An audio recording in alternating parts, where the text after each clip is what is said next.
is history? A lot of examples of answers to that question are in pop culture. History is written by the winners. You maybe have heard that. Um, there is an ancient historian by the name of Thucydides who wrote the history of the Peloponnesian War. He's one of the first Western historians.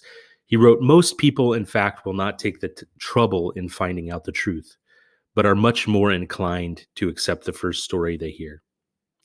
Those in power will try to tell their own version of the story. Of course, history, it can be and has been written by the winners. But that is why the task of the historian is so important, to dig out and to dig deeper to uncover a story that is multi-sided and nuanced. And so history is an activity.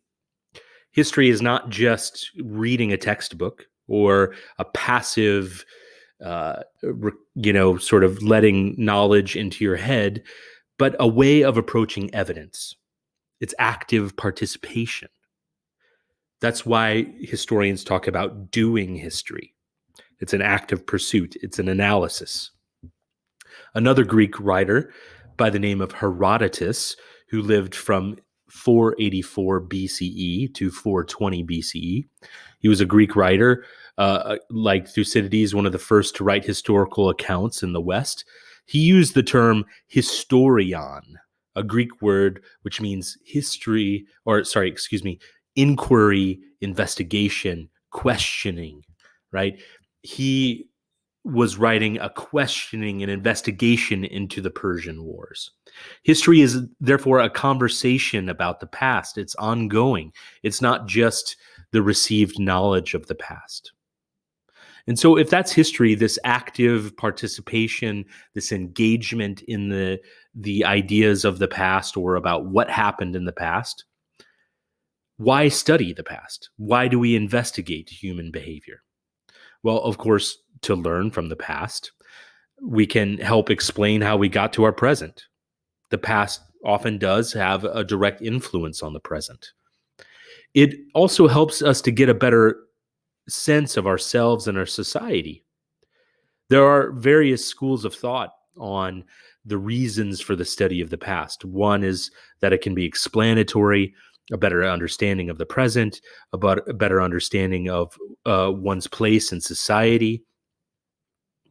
But in some ways, studying the past is learning more about ourselves. Here's another quote by Thucydides. He said this: "The nation that will insist on drawing a broad line of demarcation between the fighting man and the thinking man is liable to find its fighting done by fools and its thinking done by cowards." So even over 2,000 years ago, Thucydides realized that scholars were important for the health of the nation. The task of the historian is to try to dig into the past in order to serve knowledge, but also to provide important signposts to society at large. Where have we come from, and where are we going? Here's a great summation of the purposes of history. The different interpretations of the past allow us to see the present differently, and therefore imagine and work towards different futures. In other words, the past allows us to see our present differently and speaks then of how we might act in the future. And so the past is about the past, but it's also about right now. In one sense, history is about finding out the truth about ourselves, about our past, about our situation. But of course, that truth is always plural, always subject to evidence, always clothed in argument and interpretation. And oftentimes it's always biased, right? Meaning it comes from a particular point of view. And so doing history, approaching history with that certain kind of investigation, the idea of trying to search out and find the active participation in the past is what historians do. They don't just passively receive information. They take the evidence, the opinions, the different biases, and they search out what is the truth based on that. It teaches us how to be truly human, to empathize, to feel with others, to understand peoples and places not our own. It teaches us to take our eyes off ourselves and look to the other. So history is part of the humanities, the study of human nature. One sage made an important statement about why the humanities are so crucial. And while he said it about poetry specifically, I think it can equally describe history. He said this, quote, "We don't read and write history because it's cute. We read and write history because we are members of the human race, and the human race is filled with passion.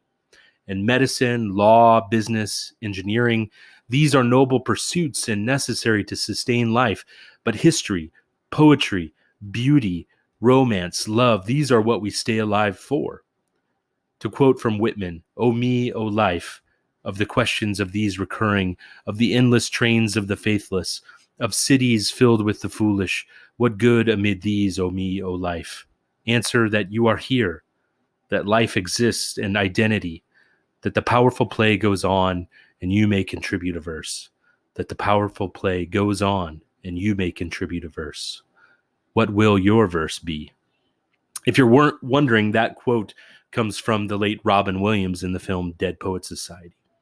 So yes, becoming a medical doctor, a lawyer, an engineer, a nurse, a business person are certainly noble professions and essential for life to go on. But the humanities, art, poetry, language, literature, and history, these help remind us why we stay alive in the first place.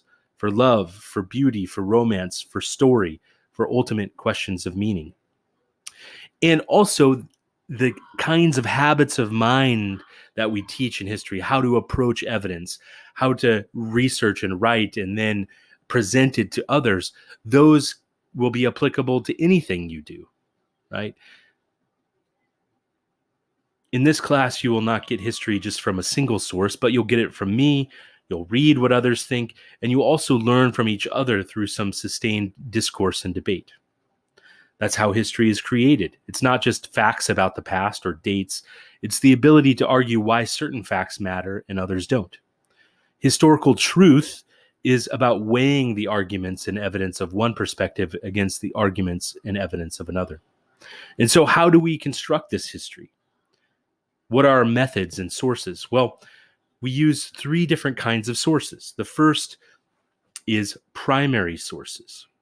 These are sources that are original documents, autobiographies, diaries, interviews, letters, minutes, news, film footage, official records, photographs, raw research data, speeches, newspapers from the time. They can be creative works of art from the time period that we're studying, relics or artifacts, buildings, clothing, DNA, furniture, jewelry, pottery. The key here is that they are from the time period being studied, or a time period usually removed from the contemporary period. Secondary sources provide interpretation and analysis of primary sources. Secondary sources are one step removed from the original event that you're studying. Examples of this would be books, textbooks, novels, plays, poems that are created in the present about the past. Books of history, right? And then tertiary sources. These you don't always find as much, but in some ways, your textbook is a tertiary source. It is a source using primary sources, thus making it a secondary source, but it's also a kind of synthesis of a lot of the data that historians have come up with about the history of Western civilization.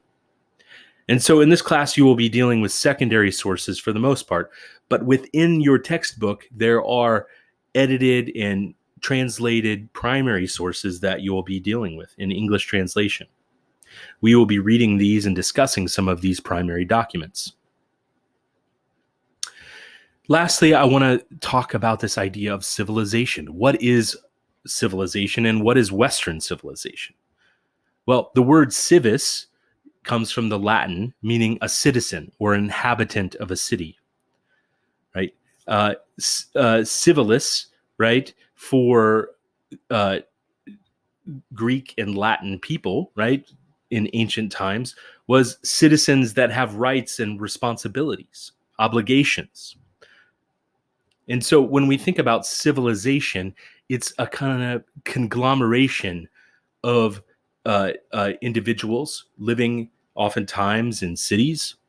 But when we talk about Western civilization, it's oftentimes taken on a triumphant quality over time, all about the Enlightenment, technology, great ideas. Now, the question, though, is has it always lived up to this ideal? How does civilization develop? When we talk about Western civilization in this class, we're really talking about Western Europe. This concept was of a course on Western civilization really didn't come up in much college curriculum until World War One. And this was to train university students about the common civilization, the roots in the past that were interconnected in the hopes of avoiding such conflict in the future, right? So the first Western civilization course was taught in Columbia University in 1919. Recently, the focus on Western civilization has come under fire, right? Because many people, rightly so, are like, why are you just studying old, dead white men? And why are you not studying other cultures and societies around the globe that have been part and parcel of creating Western civilization, right? You can't talk about the formation of Western civilization without talking about conquest, colonization, racism, slavery, all of those things. And so this course takes that on board. We have to talk about, in some ways, world history to be able to talk about Western civilization. And so in this class, our take on Western civilization will be more globally focused, one that will talk about the Enlightenment and scientific revolutions and reformations in Europe, but also how contact with other parts of the world equally helps shape those developments in Europe. I'm excited about this term and look forward to seeing you